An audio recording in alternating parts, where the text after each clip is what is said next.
oh, we're through the portal. We made it. That was. I almost lost my life. I almost died. I can't believe that guy tried to kill us.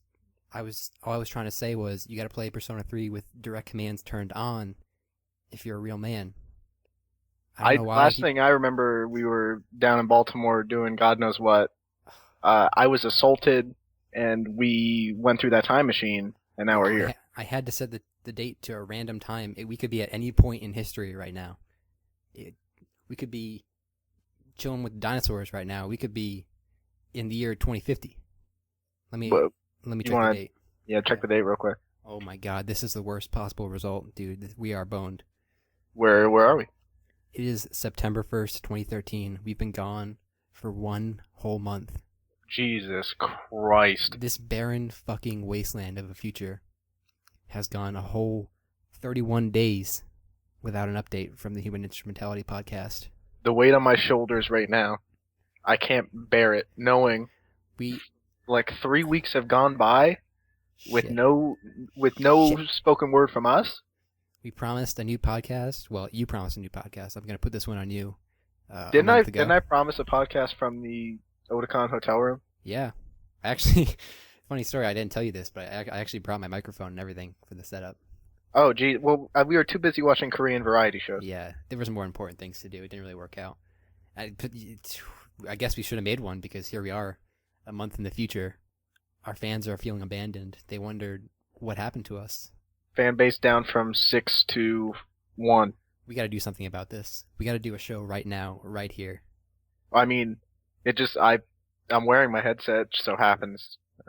Yeah, I have my microphone here because I brought it to the con, like I said. Is your recording software up? I hope so. Let's just say that.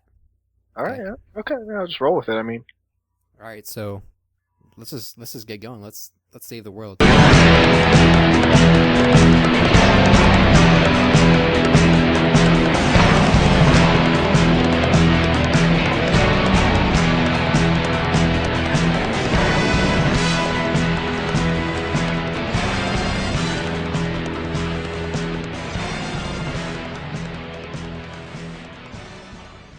About 5 minutes ago for us, about 3 weeks ago for you, we went to Otakon in the great city of Baltimore. Beautiful city of Baltimore, Maryland. This is our first time going. In past years, we've hit up that New York Comic-Con. Yeah, I've flirted with New York Comic-Con for maybe 3 or 4 years now. We were about that scene for a while, but you know what? Things started to go a little bit, let's say, downhill. Let me tell you, that scene is dead. Literally, I mean, it's all Walking Dead stuff, and I can't stand it. Let's just say Felicia Day is probably pissed that we missed our appointment for that interview. Oh my fucking God. Felicia Day. Don't even get me started about that. New York Comic Con, I'm sorry. Hell no this year. Hell no. So we decided to hit up what I would say an even better convention scene. We went down to Otakon for the weekend, and it was a good time. So why don't you tell us what you liked?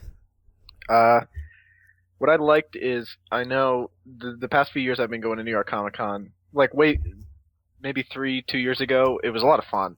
And I feel like the best part about that show has always been the show floor. And I never really found myself going to panels, except maybe the second year I went, there were a few guests that I really was excited for. So I went to a few panels then.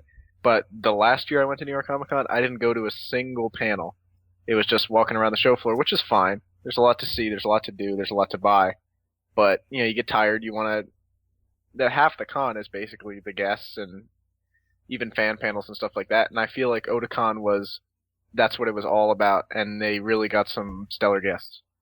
Yeah, they weren't kidding around with the guests. I actually am not really familiar with guests that they've had in the past, but this year was quite the lineup, I gotta say. And I hope it's like that every year, or if this was just because of the 20th anniversary or something like that. Yeah, and the way I look at it, buying a pass is a value proposition, right? So for New York Comic Con, you can pay $60, and there was nobody there I wanted to see most of the time. But the other problem is they started selling them so early. There might be good guests coming now, but who cares? The passes are sold out. Yeah, by the time you know who's going to be there, you already have to have bought your pass. The day I wanted to buy my pass, the only guest was Felicia Day. So. But for Otakon, it's a little bit more expensive, but you could buy the pass at any time, which has its ups and downs too, I guess. And they had a good ass list of guests there. Like, I felt like I got my money's worth just based on what I got to see and what I got to do and who I got to meet. Absolutely. So why don't we just talk about all the stuff we got to do there, because it's pretty rad. Yeah. First of all, this would have been a timely story before we traveled through time. But we got to see the world premiere of the final 3 episodes of Ori-Imo, My Little Sister Can't Be This Cute. That was pretty dope, I'll tell you that much. You know what? Like, that's not my favorite show ever, and No, we've had absolutely not. No. mixed feelings about it on this show, but just being there in a room with like close to 1,000 people and like everyone cheering and going at it, it's just like, it was a really fun time. I don't know. And the creator of the show was there, the editor. They were having a good time.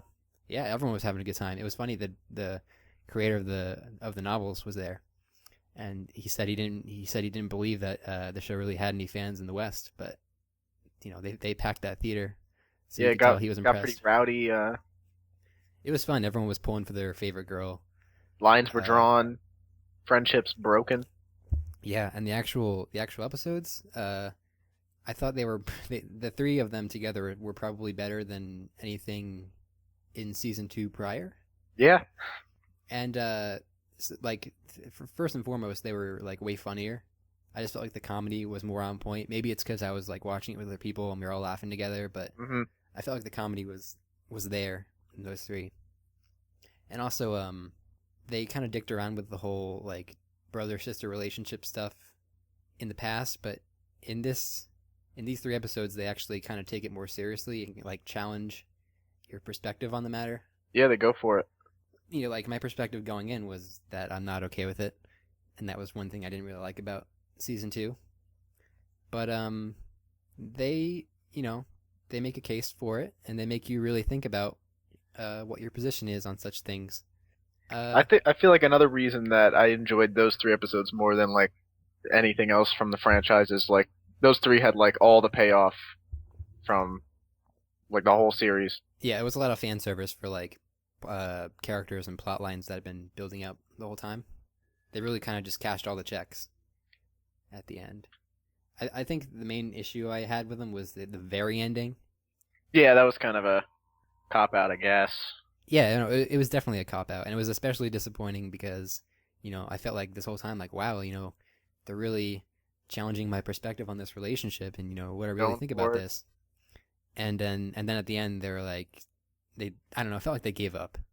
It would have been way more interesting to me if they stuck with it, and then you kind of just had to process, because it would have been controversial for sure, but way more interesting than what they did. I guess we shouldn't spoil it, even though it's been minutes. All I know is like that next week, like when A literally went into like a frenzy and every single thread was about those 3 episodes, and I was like, I've been there, done that.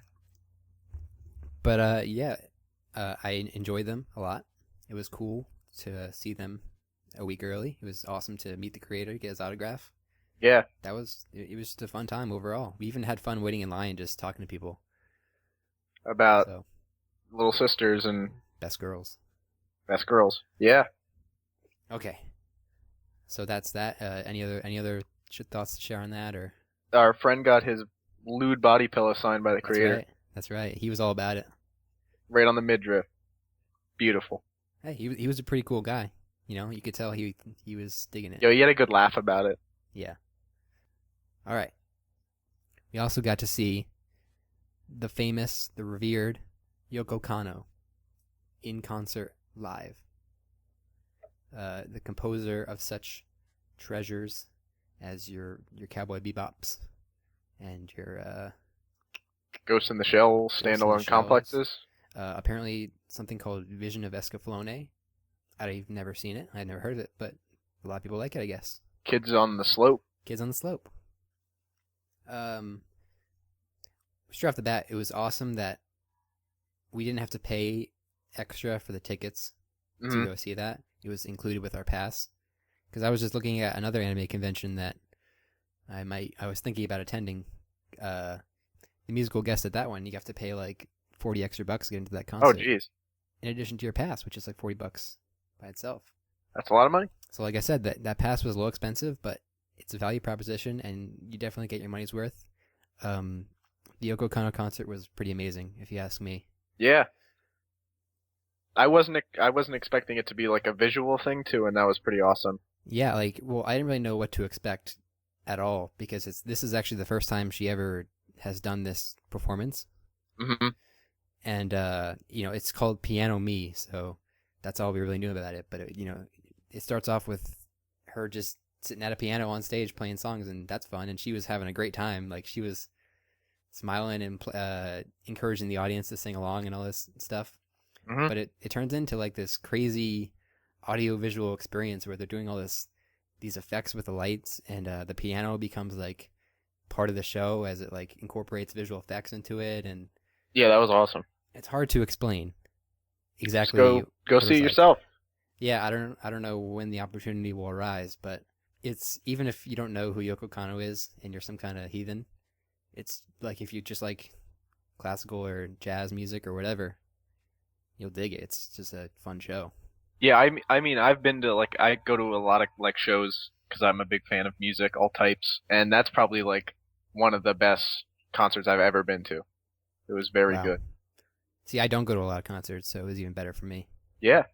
Also, the opening act, she sang the OP for Bokurano. I saw that, and I liked the OP, and she did it. So, shouts out. The opening performer, you mean? Yeah. I don't remember her name. Me either, but she did that Bokurano OP, and she performed it. That felt a little awkward to me, the whole performance. I don't know. I just felt like the language barrier or something was like, I don't know, like the audience wasn't feeling it, maybe. Oh, yeah. I mean, she just went out and performed like 3 OPs she's done. Like, really, the chemistry between Yoko Kanno and the audience was like, yeah, that was amazing.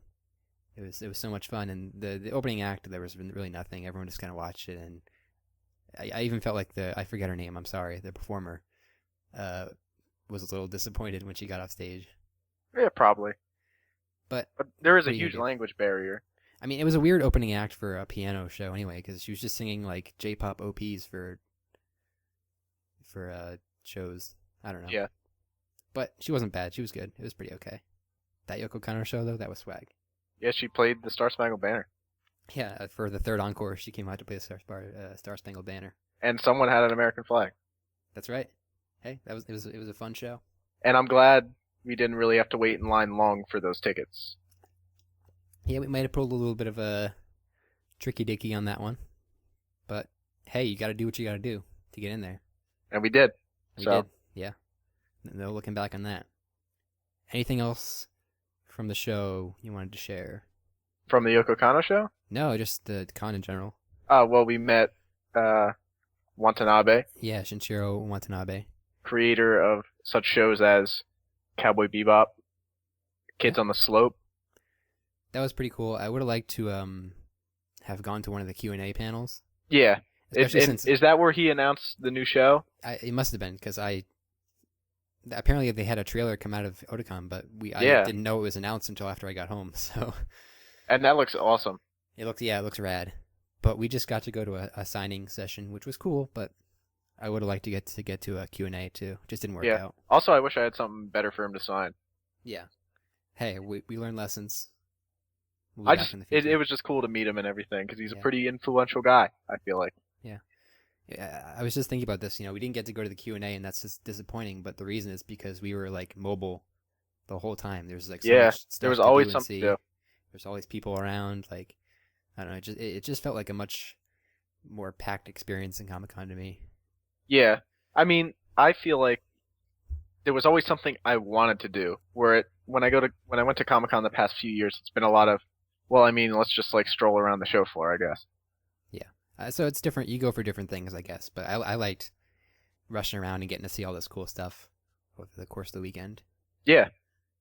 And it'll be good to go back when we go back, I guess. Yeah, that'll be. With all of our knowledge that we've gained and, be total pros. Yeah, I feel like we'll have to step our game up for next year because now we know the ropes. Yeah, we But will. it's only going to be there for like 3 more years. Then we got to go a little farther. Hey, we'll see how it goes. We'll see what kind of guests they get and stuff. But it was definitely like a convention I'd really like to go to again. like if you can only go to one and you're like me, this is one to think about. And like I said, it's a little bit expensive for that ticket, but you get the value for it and more, I would say. Oh yeah, Sure. definitely. So Now the not so even more on the expensive side is when you hit that dealer's room oh yeah, that dealer's room was enormous. and you got a full wallet of cash ready to Um, blow on I was PVC figures. so I was just thinking when we walked in there, like that dealer's room is probably like a quarter to like a half the size of New York Comic Con. Yeah, it's big. It was an entire auditorium of dealers What selling figs and other wares. what I liked is I think the first time we went into the dealer's room it was like kind of late in the day when like everyone was out getting like dinner Yeah. and there was like so much walking room. Yeah, Where every single year at Comic Con it's just packed. The whole floor is packed. There's not one aisle where it's not like you're smushed together, and that was great. the first time we were there, we got to see basically everything and just walk around and peruse. Later on, it was more crowded, but hey. And we That's- didn't even go into the video game room, which is apparently the same size as that room. Oh, really? Yeah. Wow. I feel like we didn't have time to play games. Yeah, hey. No time for games, only serious business and money spending, making deals happen. Let's just say I probably spent a little too much money, but hey, they had some good deals and they had some stuff I wanted. I mean, there's just so much stuff in the dealer's room. Like, if you can think of something you want, it's It's probably there somewhere. I was in such a figure frenzy after being in that dealer's room for a weekend. The day I got home, I went online and bought a figure. I'm all Probably about a that bad fig idea. life. I don't No, know. it's always a bad idea, but hey, I got them all displayed right here in front of me. Good stuff. In the dorm, Yeah. ladies beware. Ladies, watch out. If you pass through this door, It's a trap. You ain't coming back. no. Bring a All right. towel. Does that cover it for the show? I don't know. Anything else to say? I think that might be it. All right. Just as closure, it was really fun. There's a whole ton of people there. Lots of cool costumes. Awesome guests. Got to see some great stuff. Bought some figs. Great experience. Shouts out to the DoubleTree. Shouts the out nice to hotel? DoubleTree. Yeah, it was all right. I was about it. Although that TV situation, good thing Yeah. we're all IT experts. We hooked that TV up so we could watch some Korean drama or variety shows. That was a fun show too. Wow. All right. So that wraps up Otakon. Yeah. If you're on the fence, go. That's all I gotta say. We've been traveling through time for 3 weeks, but luckily I brought my computer into the time portal. The transfer process takes some time, so we decided to watch the cartoons as they came out. Yeah. As we travel through time, how it goes. So we're all caught up on that. Any cartoons you want to talk about this week? I just want to mention that I've been watching the World God Only Knows season 3. Yeah. And I figured it was high time to read the manga and get Right. caught up. So I did, and it's fantastic. I like it a lot. It's fun. And I can't wait until the anime finishes up so I could continue on through. So now Read that up to you've chapter 240. oh, okay, are you caught up to where the show is right now? Yes, I'm caught up to like the episode right Yeah. where it stopped. So I gave my thoughts on this in the past episode, but how do you feel the condensed version of the Goddesses arc is compared to like its manga counterpart, I guess? I mean, I like the manga better, but I feel like they're doing a fine job compressing it because it is a lot of chapters. Yeah. And I I feel feel like like they're putting in the stuff that needs to be there. yeah, and the stuff that doesn't need to be there, It's fine. They're fine it's with fine. that. Yeah. Like the girl in a jar, there's some comedy with it, but hey, it doesn't really contribute anything to the story. So I feel like they're doing a good job with that, and I look forward to watching that every week. It's a fun show. Very I'd fun. say one thing the manga definitely has, the the anime kind of has like a, I don't want to say generic, but like, you know, kind of generic look to it. Yeah. The manga has like so much personality Yeah, it does. in every single panel, like, and it just looks like so smoothly drawn. Like you compare it to other stuff out there, even more popular stuff. Like the art is just so good. I don't even know how to describe it, but it just makes you feel happy looking at it. Yeah, I do like the art more, but the guy who did the character designs for the anime is a pretty prominent dude. Hey, I don't mind the adaptation. Like, you know, the style of the manga can't be perfectly translated into an anime. I get it, but you know, just while you're reading it, I definitely appreciate that art. Oh yeah, definitely.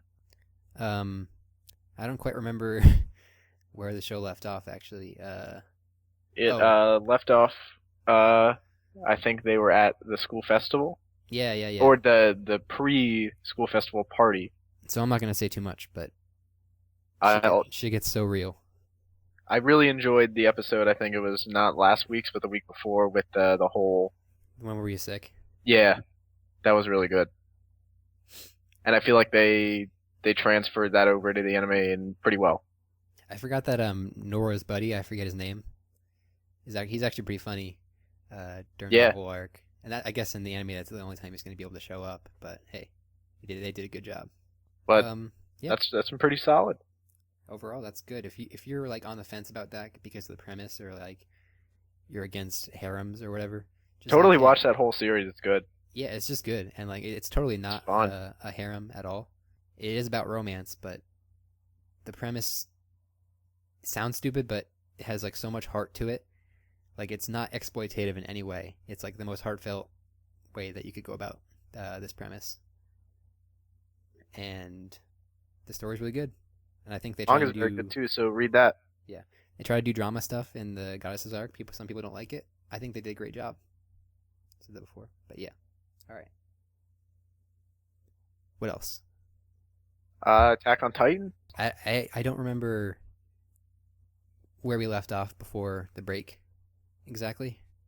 I think it was totally before the whole events with the female Titan. Like I think it left off right where they're like, "Oh, what is that thing coming here?" Gotcha. And then everything happened. Yeah, and you know what? I think the past like 3 or 4 episodes have been pretty good. Yeah. Like compared to the pacing that we saw in the Trost arc, which we complained about every week, it's like stunningly good here. Yeah, it's very good. I was excited for the change of pace with, you know, them leaving the city and less shots of people running along rooftops and stuff. Mm-hmm. And they've definitely delivered on that. Like, there's a lot of shots of people riding on horses in these ones. Yeah. But there's other stuff too. Like, there's a lot of different environments they end up going to, and like while they're out in the open, they can't use their 3D gear, and in the forest, they're all using it. And probably my biggest like complaint with these past few episodes has been like when they're using the 3D gear in the forest to like run. Yeah. And I guess it's probably how it looks in the manga too, but it's just stills there. But it's just them just suspended, like moving through the air very quickly with like a fast moving background. And I think the problem they run into is that the manga probably has a lot of dialogue with people who are like suspended in the air. Yeah. And when you're reading it, it feels more natural, I'm sure. But when they actually have to say every line, they have to be in the air for quite some time. And they're not reattaching their gear or anything. It's nitpicky, but that's something that is hard to translate from the manga. So that's more understandable than not completing animation and coloring and that bullshit. What I want to give major kudos to is that like I got really worried when Eren gets his Titan power like way back in episode 4 or whatever. Yeah. Because you think like, oh god, he's gonna pop this every 5 minutes. You know, nothing's a problem anymore. It's gonna turn to a mecha show. But like the whole past arc has been about like the weight of the decision to like pull that trigger. Yeah, and like, it's been a really good like plot, and you finally got the payoff this week. Yeah, like he gets told like you can't, you know, just use this power willy-nilly because we know that it's a threat to yourself and your friends, and we don't know how it works, and you might want to just trust your friends or your squad mates instead. But at the end of the day, like you can't know. Like the decision's up to you. So the past few episodes are about him making that decision, and there's a lot of restraint shown when, you know, he ultimately decides for quite some time not to use the power. Like I have to trust the people around me, and you know, it doesn't work out in the end, and he gets super mad, and it's a really awesome scene when he actually finally pulls the trigger. Yeah. It feels like good payoff for that whole thing. And it's moving at a good speed, so. And I feel like there's actually like, which I didn't expect for this show, but there's actually like some pretty cool character development too. Yeah. But only for two characters. Who? Aaron and what's his name? The lead commander guy, Commander Irwin. Smith, yeah. Yeah. It was kind of cool that you find out, the mission's been like kept a secret all along because he's willing to sacrifice people's lives by not telling them what was going on in order to win. And then after that even fails, he realizes like I need to be even stronger. Like I need to be willing to give up everything. Yeah. So I think he's going to take a turn in the future. Like even this, all the deaths that he was kind of responsible for here was a preview. So that's kind of cool. And Aaron, I was just talking about it, like the decision to whether or not to pull the trigger. Uh-huh. When he finally does, he's like, I should have done it all along. Like I need to rely on myself, and I can't let other people die because I won't. I don't know if that's like the right way to look at his power or not, but it's a big change for him, and like a more confident attitude. Hey, if he's still alive, I don't know. I think he is. It was a little bit lame that they pulled like the same maybe death that they did like all that time ago. Like it happens the exact same way. Yeah. Almost. Like, come on. It's funny because like when Mikasa sees it, she's not even convinced that he's dead because she's like, "Hey, this has totally happened before. He's probably fine." But so Titan's been stocks are up. A lot of the shows I watch like this, I feel like the second half always ends up being weaker. Like they run a little low on budget, and yeah, you get a little bit sick of the premise when they have two cores like this. But for Attack on Titan, I feel like it's the opposite. Yeah. Like there's. Well, I did really like the first like 4 Titan episodes. Those were fantastic. But then everything after that was total bullshit. It's just I'm saying it's rare that like something feels rejuvenated after the second half starts rather than tired. Do you think it has to do with the sales of the first volume? Come that break time, do they? I don't know. Like there's less issues here than like the first half, but there's still a couple of parts that aren't quite done, and there's still some still frames. There's still the 3-minute preview at the beginning, so there's only about like 17 minutes of animation each week. But it doesn't look unfinished anymore. It looks like worthy of being released at least. Mm-hmm. Which is not saying much, I guess, but hey.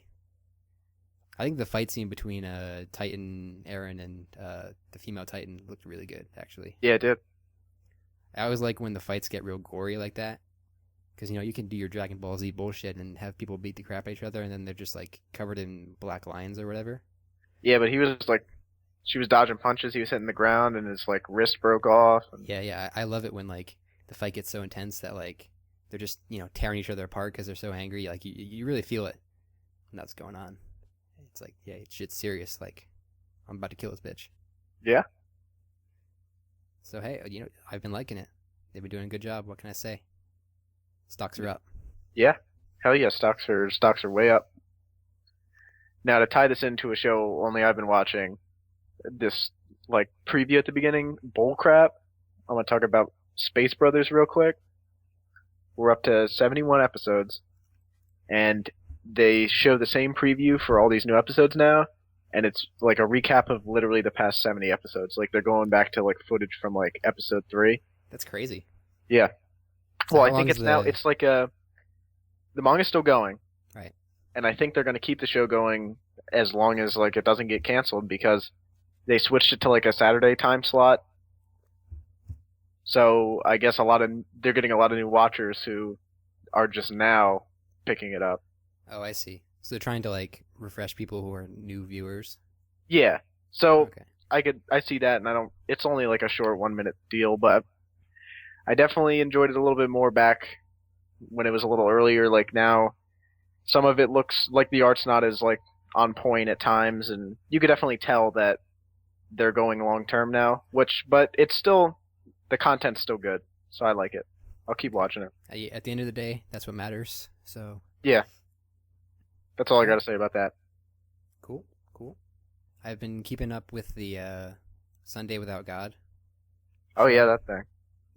I'm still like super conflicted on it because I feel like now that I understand how it works, I'm almost just like disappointed that the characters are kind of weaker than the premise. Does that make sense? Yeah. Like, the world is very interesting, but the main cast is a little bit annoying. So I like watching it, and I like my favorite part is when they go to a new like place, and you're like, oh, how does this place work, and what's it like here? But the actual cast is like kind of grating. Oh man. Like the main character is an 8-year-old girl. Yeah. No two ways about it. Like she's that happy-go-lucky character in this like super morbid setting. It feels weird. And some characters are like a little bit. I don't like using buzzwords like this, but they're like trying to be a little bit edgy, Yeah. Well, Like, the premise is pretty. I guess. But, there's like a dude who looks like Dante from Devil May Cry who wears like a trench coat and pointing guns at people and pointing guns at himself and talking about death and whatever. Pointing guns at himself. That's pretty sick. That's dope. Yeah, that's real. Well, he's not in the show anymore. But Oh damn. Did he there's kill char- himself? well, I'm not gonna spoil it. Oh okay. He's not part of the main cast. How about that? Okay. And there's another character who's kind of a lot like him now. Awesome. So this late now, would you at all recommend it? If you like are curious about it and you want to watch it, I'm not gonna say don't because it's bad, because it's not bad. Like you won't not like it, but I have a feeling a lot of people would agree with me that like the premise is pretty interesting, but what the characters aren't. Mm-hmm. That's all. And I feel like I like how it's split up into like short arcs because you get to see more different settings, Yeah. which is my favorite part. But there's really no good like continuing story to it. So it's like episodic, but like 2 episodes apiece. Like. Most of them are 3, and there's one of them that was only 2. Huh. But like there's only like 3 or 4 episodes left, and it doesn't really feel like There's been like a whole. there's not a lot of continuity beginning and an besides end the here. characters. Yeah, which is fine. They don't need to have some stupid ending to it. If it just ends ambiguously, that'd be okay. But if you're looking for like a strong continuing story, it doesn't have that either. That's I all. don't think I'll watch it. Yeah. Well, I don't know. Give or take, but Yeah. it's all right. So another show, Airsoft. So here's like the Doo-doo. opposite. The opposite. I feel like the story lets down the characters. Okay. You know what I'm saying? Like I feel like there's a colorful cast that people were like bound to love, just because they have fun personalities and good designs. Uh-huh. But the past few weeks have just been them not having fun. Yeah. And there's one person who's ruining their fun for them, and you have to watch that person do it. And the whole time you're just like, hey, chill out. Like let's just have fun. That's all I want. That's all I wanted. And I don't know. You know what I'm saying? Yeah, I haven't watched the latest episode, but I watched the past one where in the end they win, but she cheats. Yeah. And all I know is the episode before that with the whole like sniper situation. I did not like that episode at all. I thought it was a real shit episode. You're not gonna like this week's. Oh, fantastic! I just feel like they started off like with a real wacky premise and they ran with it, and it was a lot of fun. And then now it's just kind of going down. I feel bad for like criticizing them for really like going for it and having a story. Yeah. Like I feel like people would have watched this and enjoyed it if it was just like a episodic series about the club having fun and playing against other clubs or whatever. And that might have been playing it a little bit safe. But I feel like they went for it like way too hard in the other direction here. Yeah. Like it When got it's- real like serious and stuff, and they're Yeah. playing with fake guns. And there's like a scene this week where everyone in the club except for, let's just say her name, Yura, is like playing outside and having fun. And then they like, that goes on for a couple minutes, and they look inside and be like, hey, doesn't Yura want to come out? And Yura's like, fuck off, I'm practicing. Oh wow. I'm not having fun. And then everyone gets upset. It's like, why'd you say that? Why do you have to be this way? It's not what I want to see. Yeah, it's a real bummer. Yeah, it's just saddening. And the ending is even worse. Oh my god. So That's Depression Weekly. I don't know. A lot of shows like, you watch my Kiniro Mosaic. I just feel Feeling super good. happy, real good Yeah, oh every man. week. Yeah, this is Please, the opposite. hey, everyone, watch that show. Please. Kirino Mosaic, watch that show. C3 Boo, you don't need to. Yeah, it's optional. Kiniro Mosaic. It's that's a show that plays it safe, real safe, in terms But of hey, premise. But hey, they kill it. I That's always look forward to watching that show. Yeah, it's just a sunbeam every week. I don't know how else to say it. Yeah, it's a lot of fun. A lot of English, a lot of antics. Cute girls doing cute things. Always gotta have it. A lot of shows, like, I probably said this before, a lot of shows use that premise and they suck because they're just generic and boring, but every season there's like a gem or two, you know, that's like, they really have fun with it. They really, like, you can tell there's like passion behind it. I don't know. Yeah. But when they do it well, it's just good. Like, hey. And then the other cute girl show I'm watching, which I don't like as much as Kirino Mosaic, but it's still alright. Love Lab. Oh, yeah. You know what? They have been doing a little bit of like drama stuff Uh-huh. recently, but I really like it. Yeah. Like, it never turns away from the comedy aspect. It's more like there's a drama situation, but they comedically solve it. Yeah. Which it's And you know, it's pretty I fun. really I think in that show especially, I feel like the animation and the voice acting is really good. There was one week where it was like out of this world bad, Yeah. but But the I rest of felt it, like it was pretty consistent. I liked the style of it, and I really liked the voice acting. And it's most of the voice actresses are like relatively new, oh yeah, and I don't know, the voices just sound fresh, and they sound like they're having a really good time doing the characters, and they fit. And I just really like the voice acting in this show. yeah. No, I agree with that. I didn't realize that it was a new talent, but that's pretty cool because I definitely like all the voices too. Like I feel like Maki's voice actress, she does a very good job, Yeah, she really goes for it. and I think that's like her like second role. Wow. I know the girl from Watamote is a new voice actress too. Yeah, she's new. Oh, she's in that Love Lab. Yeah. She's pretty good in Watamote too, but I don't actually like that show very much. So, oh well. Yeah, what's been the consistent on these last few episodes? Like I said, I say this every time we talk about it. Like, certain parts of it are funny if they actually have like a joke to it, and certain parts are just not funny. Yeah. It feels like anime South Park to me. Huh. You know, I there's don't. a real raunchy premise, a lot of swearing, little kid, whatever, and sometimes they just bank on that, and it's really Yeah. not funny, just like South Park. And sometimes there's an actual gag, and it's funny, just like South Park. Okay. I see that comparison, I guess. So, you know, I like it maybe like a quarter of the time. Yeah, and Like, it's really hit or miss. like the episode where it was like summer break or whatever, and she just like lays around the whole time. I don't know. I don't get it.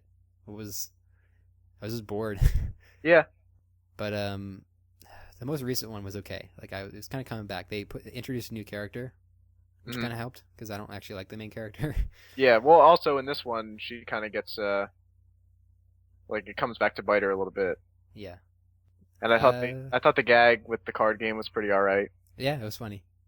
So yeah, I wouldn't recommend this really. No. I would actually go on Kotaku and comment on the scathing review. This don't. might be the most. What did he say or something? I don't remember. The article on Kotaku was about how the main character doesn't deserve to be abused the way she is, but that doesn't make any sense to me. Because nobody abuses her or mistreats her at all. Yeah, Everything that happens to her is her own fault. that guy's weird. I don't. He recommended some shit. So Whatever. Ice Spice, Eisenbice. I don't You're know how li- to pronounce it. I know you're listening right now. Yeah, Website. dude. The what are you website doing? sucks. Your recommendations suck. Your reviews might be the worst I've ever read Oh, scathing. That was a scathing review. of his review. That's right. I think That's I think that Guatemala. covers it. Yeah, I think that covers it for cartoons in general, right? Time out. I got two ones that you ain't watching. Okay, go for High it. School DxD.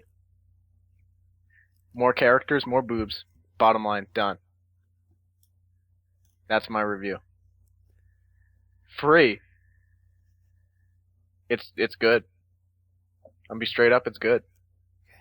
Okay. Speaking of, no, I was gonna say good things, but no. Speaking of, I've been watching I forgot about this every week. Magical Girl, or what is it called? Fate, Kelly Liner, Prisma Ilia. Prisma Ilia, yeah. Yeah. Damn. Episode 6. Damn. I know we watched that We watched at 5. the hotel room, and It I was watched pretty the good. episode. That episode was pretty good, right? I It's didn't pretty really alright. follow the story at all, but it looked nice. And the conclusion to it, like, this is 100% through and through not its own thing. It is just like fan service for this other property, but they do like a hell of a job at it. Yeah, it looked fun. If I was a Type Moon dude, I feel like I'd really enjoy it. Let's just say Ilya used that archer card to turn herself into Loli Archer. Oh wow. She used that on Luna Blade Works. She traced Excalibur. That's against the rules, but whatever. She did it, and she killed Saber with her own sword. That's wacky. That's fucking wacky, but it was just fun to watch. And the actual like sword fight that happens before that is like weirdly well animated for like a Silverlink show. But hey, I was just loving it the whole time. That was a huge smile on my face. I was like, this is so stupid, but I love all this shit. Uh-huh. So, if you like that franchise and you think like, wow, this is bastardizing this thing I love, hey, chill out. It's just fun, man. It's just fun. They're just having fun with it. I will say, I want to touch on one thing about Free. The past few episodes they've been at the tournament they've been training for. And spoilers here. Hey, free spoilers if you haven't watched the newest episode, or if you plan to. Mute it, and then come back. But the big plot line has been the main dude, he doesn't like to swim anything but freestyle. Is that And why it's called Free? yes, and he doesn't like care about times or anything. He just likes swimming, and he's really good. And his rival, who they were good friends when they were kids, all he wants to do is beat him. Like that's entirely what he's focused on, and he does beat him. And the kid's in shock, and I found myself rooting for the bad guy because it's cool seeing the guy who put in all this hard work, albeit he's a dick, but he beats like the guy who has like all the natural talent. I like that. Wow, Maybe David and should I be rooting for him? But David and Goliath setup. Wow, how original. yeah, I liked it. No, hey, sounds cool. We watched one episode of that together while we were at Otakon, and I made my decision not to pursue it. So hey, That's I your feel like it- prerogative. Go to Annie. Did find a way. I gave it a shot.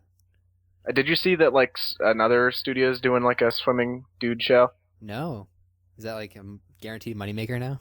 I don't know, but they want a piece of that Kyoto Annie pie, and they ain't gonna get it. I want to see Shaft do one with like head tilts and like crazy backgrounds. Hey, they could get money, but They I wouldn't- feel like they- it's like it's a smaller time. Maybe it's like I don't know. It's a real shit like Studio Dean or something. There was actually a reference to Studio Dean's Fates of the Night anime in Kelly Liner. Really? Do they make fun of it? No, they actually like kind of reference it in a fun way. What do they do? There's like a fight scene in the novel that you don't see Mm-hmm. because of the main character is not there. It's like a first person perspective. And then in the anime they actually showed it. Huh. And it looked like garbage, but there was like one like a character used a special weapon that never appeared anywhere else there, and the main creator of the series liked it, so he made it canon. Huh. So the Ilya actually uses that weapon. Oh wow. That's all. All right. I think that covers. Yeah. One last thing. I've been watching His and Her Circumstances, which is like a 98 anime directed by Hideaki Anno, the director of Evangelion. Oh really? Oh, Yeah. is that the live action drama? No, it's an anime? Yeah. Really? Yeah. The direction's really good. If if you like the way that the editing and like the cuts are done in Evangelion, it's exactly the same here, which I guess is a little bit unoriginal, but I like it. The soundtrack is really good, and if you like the rebuild of Evangelion movies, almost every single track from His and Her Circumstances has found its way into a rebuild movie. Really? So yeah, almost every single one.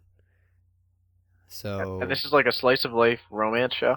yeah, it's like a romantic comedy type thing, but it's a little bit more introspective than your typical. Like the characters have a lot of internal conflict about themselves, sort of like your Evangelion characters. Huh. And it's like a Gynax joint? I don't know, but I think it is. Yeah. One thing I have to say, like going into it, it is super low budget. Like it doesn't look bad, but it's the only way to describe it is like it's kind of hardly animated. Oh, really? Like but the way the direction is makes it work. It is like extremely hard to describe, but like the way the camera moves and stuff and the way the editing works, it moves around a lot, but the actual characters don't move a lot. Does that make sense? Yeah, I get that. And there's also parts where they'll like work in panels from the manga it's based on Ah, and just cut those in. it Sort of sounds like- interesting, and I like Anno, so I'll probably have to give it a watch. Yeah, yeah. If it was just like the thing about Anno with even with Evangelion is, there's a lot of situations where he was in charge of a really troubled budget, but with like Evangelion, he made some of the most unique episodes ever known. Yeah, And they're controversial, but like they weren't just like the original intended story, but that looks really terrible. They don't do that. He makes like these really unique where they assess the situation like, okay, here's what we can do, and we have to make something interesting out of this, and it ends up being really fascinating. And this show is like that every episode. Like they're not working with a lot of money, but they make like a visual experience that's nothing like a lot of pretty much any romance show I've seen. I'll have to definitely check that out. I also heard that the ending is really abrupt because the author of the manga had some issues with them, and they kind of cut it off. Oh, wow. So maybe I haven't finished it yet, but I heard the ending is no good because it kind of just stopped. But hey, I like it so far. It's good. I'll give that a look. Also, hey, big news in the anime world today. Miyazaki is going to call it quits. Yeah. What do you think about that? I think it's time. Yeah. He's been having it rough. I don't know. He seems like really upset that animation has gone the way it has. Like he was saying that hand-drawn animation basically doesn't exist anymore. Mm-hmm. And there's a lot of like computer-drawn CG stuff now, which I think he's just so passionate about like, these hand-drawn, heartfelt movies that he's upset to see the way things have gotten. And I don't have as much of a stake in it as him, so I don't really necessarily agree.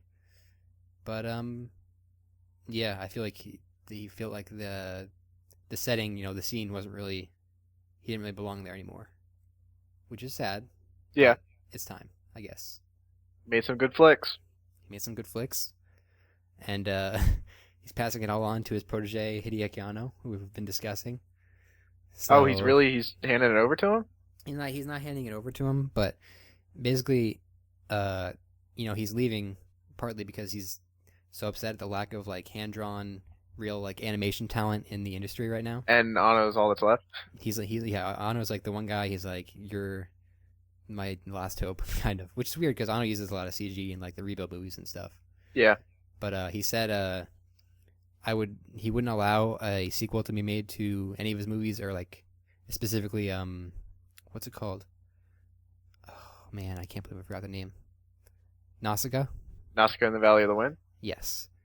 But if Hideaki Anno wanted to direct it, he had full rights. Oh, wow. Yeah. That's bold. That's bold. Yeah. Not even his own son. No, not even his own son. I think Hideaki Anno actually, his first project was one scene in Nausicaa. Oh, really?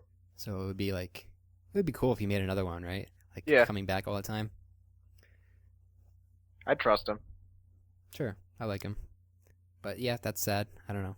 Yeah. I want to see The Wind Rises, and Yeah, if that was intended to be his last flick, see what it's like. is he gonna do one more, or is that his last one?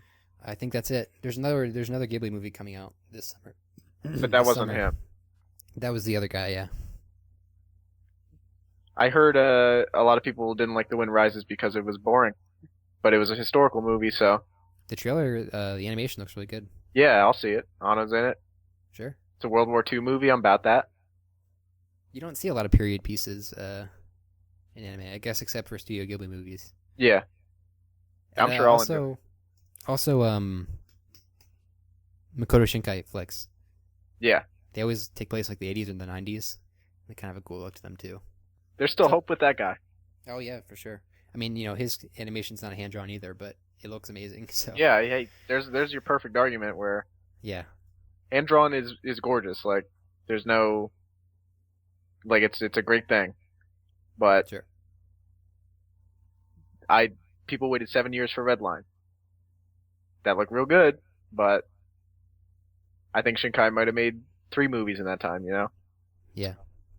I also like that Shinkai will make short films when almost nobody else will. Yeah.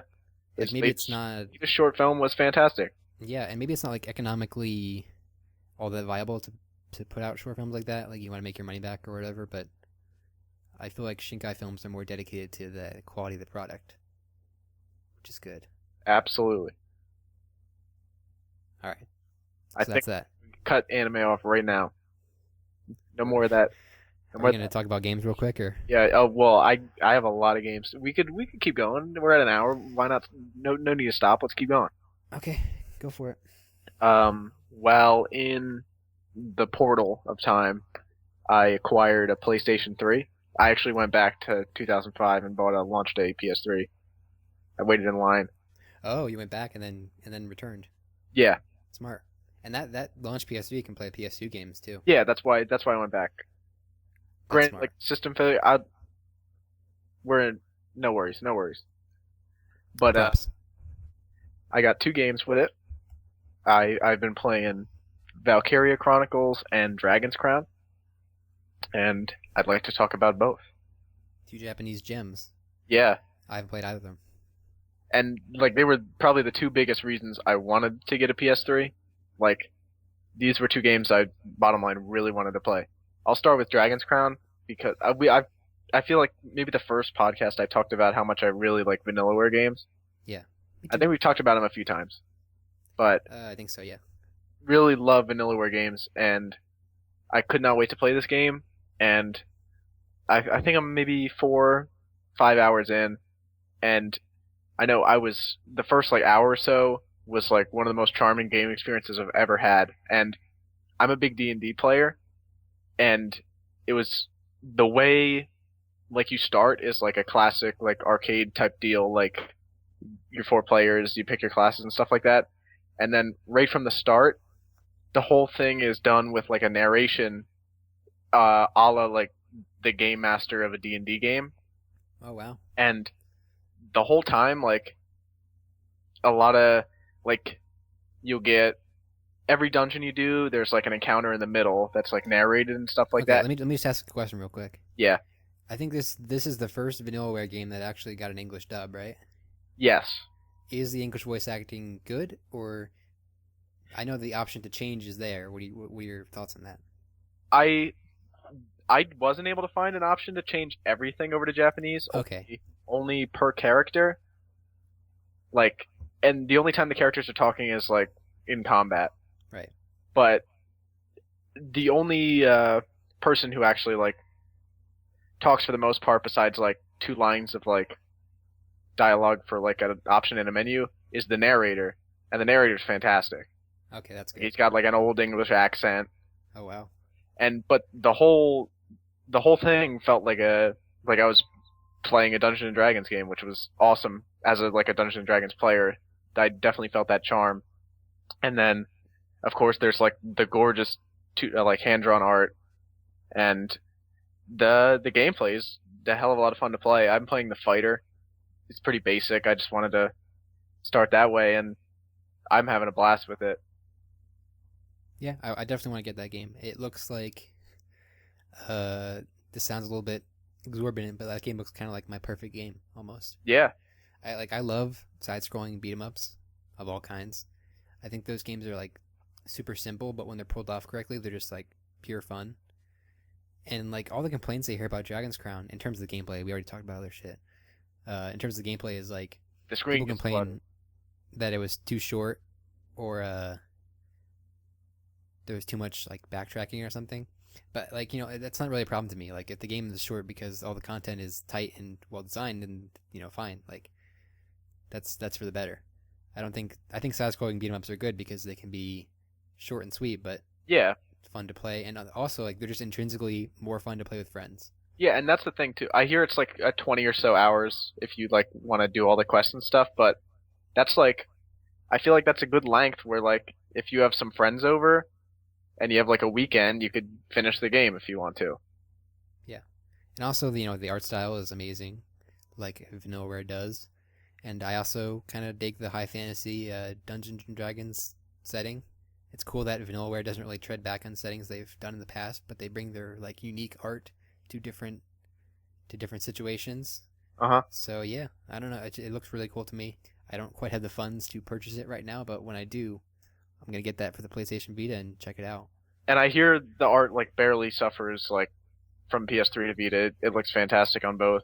Yeah, I also heard that the touch controls are not actually removed from the PS3 version. You have to use like a finger cursor. Yep. Oh, Which weird. I thought it'd be like, oh, I wouldn't be able to get used to this, but it's pretty simple. I also forgot to mention that there's this whole like loot system a la Diablo, and Yeah, and it's as long just as it's not like too overbearing with that stuff, like I don't like it in like say Borderlands when you spend more time picking equipment than playing. hmm But I've heard that's not the case for Dragon's Crown. basically when you complete a mission, it lists all the loot you have, and like in a Dungeons and Dragons game, you have to get it appraised, and it gives you a price for the appraisal and a price for selling it.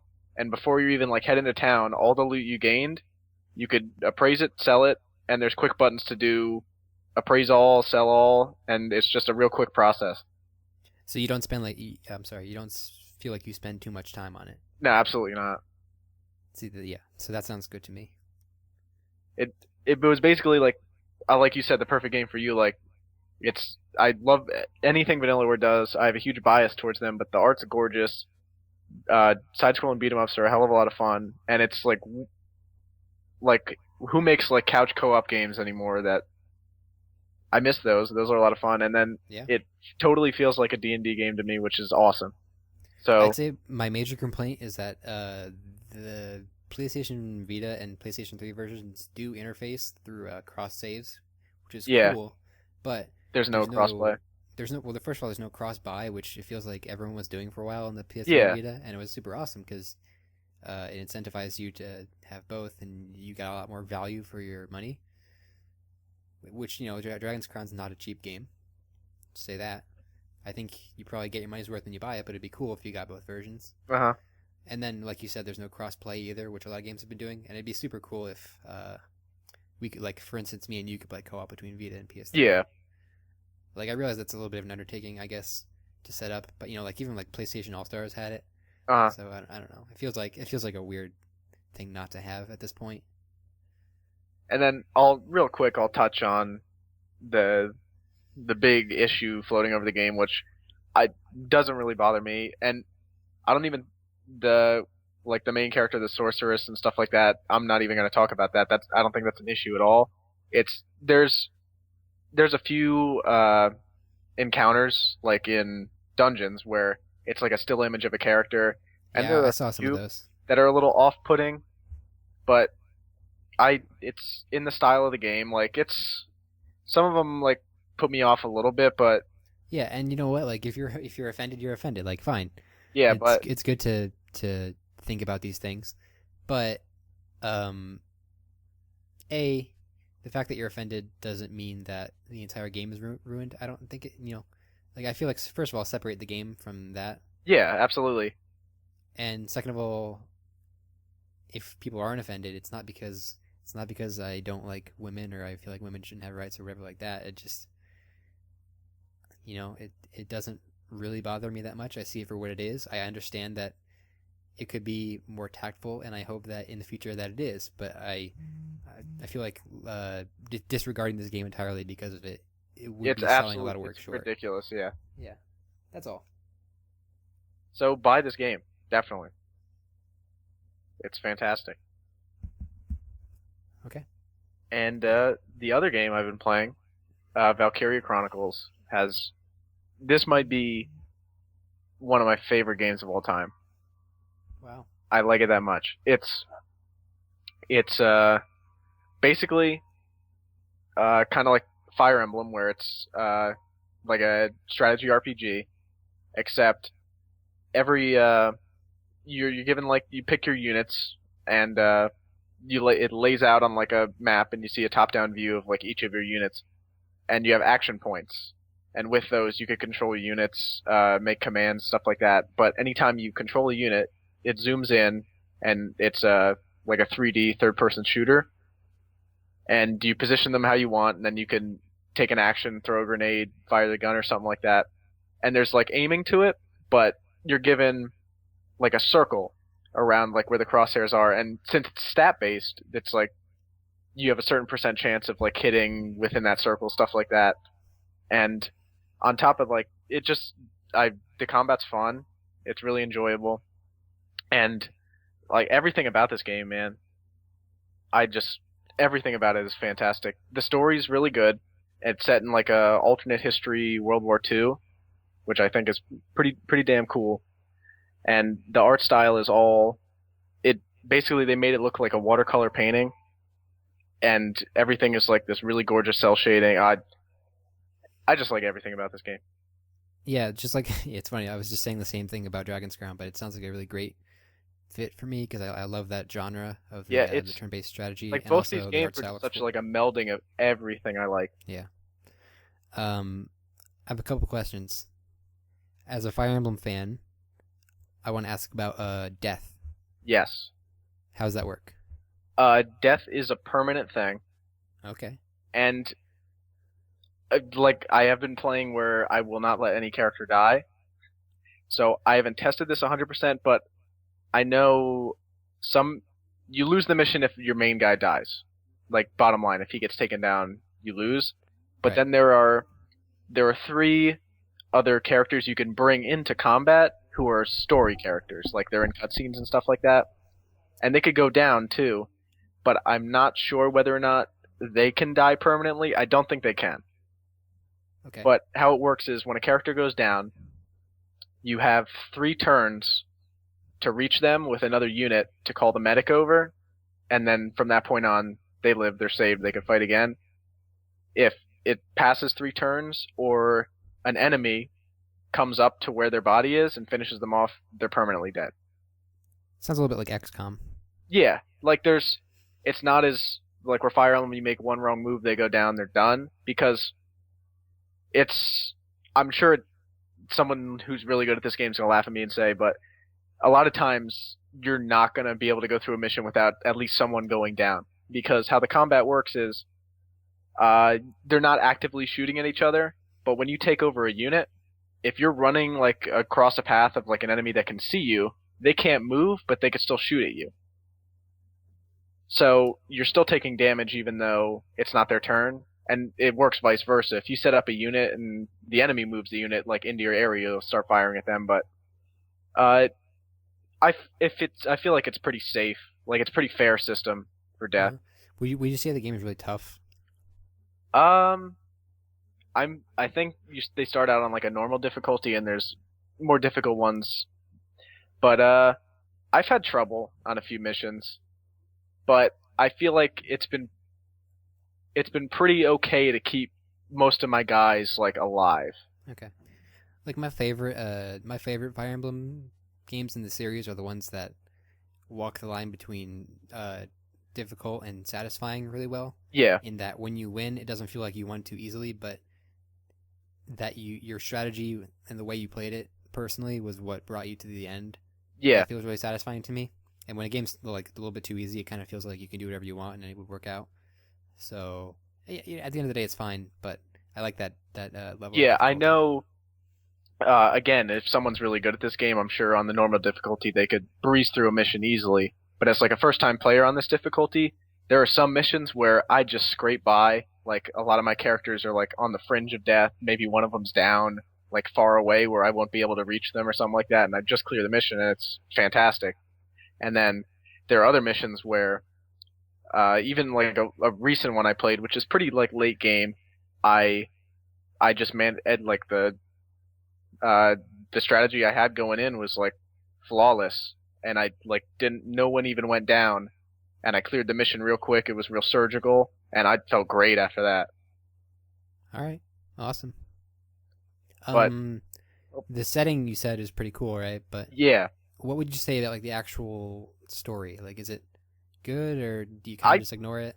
I know the story's a big part of it, and what's awesome is the way it's told. It's the whole thing takes place in a book, right?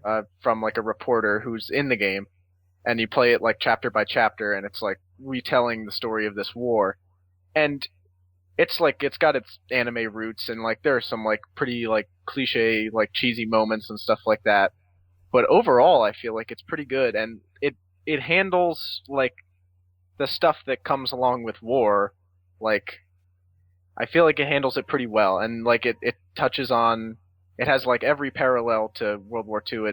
It includes like racism and concentration camps and stuff like that, and I feel like it handles it with like a lot of class, and they realize that they're dealing with like a heavy subject. But at other times it could feel pretty lighthearted. But I wouldn't say the story is perfect, but I feel like it's pretty good. Okay, cool. And it definitely knows like the kind of material it's dealing with. Like at times it could be real silly, but when it comes to like when they're talking about the atrocities of war and racism, it gets pretty serious. All right. Does that cover it for that game? I think it does. I did like the art, the characters, the gameplay. I feel like it's all fantastic. Yeah, it sounds pretty rad. And if you have a PS3, please buy this game. It's only $20 on Amazon. Oh, wow. All right, awesome. And I hear the second and third games are good too, and we'll never get the third game. Yeah, I heard the story is nothing like what you just described in the second and third games, but otherwise, if the actual strategy gameplay is pretty good, then that could be fun. Yeah, I'm having a blast with it. I'll probably play it after we're done. I've been playing through Muramasa Rebirth on the PlayStation Vita. We were just talking about Vanillaware earlier. I should have brought it up then, but I already talked about Muramasa in a past episode, but I'll reiterate, it's a really fun game. I like it for the same reasons that I like a side-scrolling beat-em-up, because it is essentially that. Yeah. But the combat feels a lot deeper. Like there's fighting game elements in it with like air combos and stuff like that. And it's pretty cool how there's only one attack button to combat, but it feels much more complex than that while you're actually playing. Mm-hmm. And a lot of it is how your character moves around. Like you can really control your character in 4 directions, like with ease. And you have these dash attacks that'll throw you across the air and stuff like that. So it looks beautiful in motion. And even if you're kind of just like going at it and doing your best, the combat like looks super awesome on screen, and the art's pretty cool. It's just a good Vanillaware game. It's fun. The boss fights are amazing. That's probably like the main draw of the game. I know I showed you a few when you came over the other day, but that was not in Rebirth. But they have like creative. I know I've heard the same thing about Dragon's Crown. They have creative premises where it's not just a whale in the sky. Yeah. Oh yeah. The bosses in Dragon's Crown, I forgot to mention, are absolutely fantastic. Yeah. And one of my favorite bosses in Muramasa is when you have to like take cover because there's an archer on a horse, and she can up and kill you with one arrow, basically. Yeah. So you have to like use cover throughout the environment and try and get close without getting hit. It's just there's really creative and fun stuff like that. That game was almost the reason I bought a Wii, and it's probably going to be the reason I buy a PlayStation Vita. Yeah. And one other thing I wanted to add, the difficulty in the game is really satisfying if you play on the hard difficulty. I feel like the easy mode or the normal mode or whatever is like too easy. Mm-hmm. The hard difficulty like forces you to learn how to get good, but once you do, you feel like a badass. Yeah. And there's like a metric ton of post game content to go into that's like super hard. But when I finally beat like the final dungeon and the ridiculous final boss, I just like felt so good. It was like, wow, I can't believe I did that. Yeah. So it's kind of cool the way throughout the game you have these cool boss fights, and then when you get to the end game, they kind of just pull out all the stops and like, okay, this dungeon is you fight this boss, except it's 4 of him together. You have to kill all of them. Yeah. Stuff like that. So it's really fun and satisfying difficulty. When you beat it, you unlock a difficulty that kills you in 1 hit if you get hit by anything. Oh, wow. That sounds really tough, but there's like trophies associated with it, so I might give it a go. I might try it out. I don't know. I'll get back to you. And I'll have to get back on the hard modes of both Valkyria Chronicles and Dragon's Crown and let you know like how much tougher it does get. And also just a quick update. I'm kind of taking a break from Persona 3, but hey, I'll get back to it. That game's pretty fun. Yeah. Just been kind of busy lately, and like it's kind of a involved game, so I didn't really have time. That's all. Does that it for games? about cover it? I think that does it.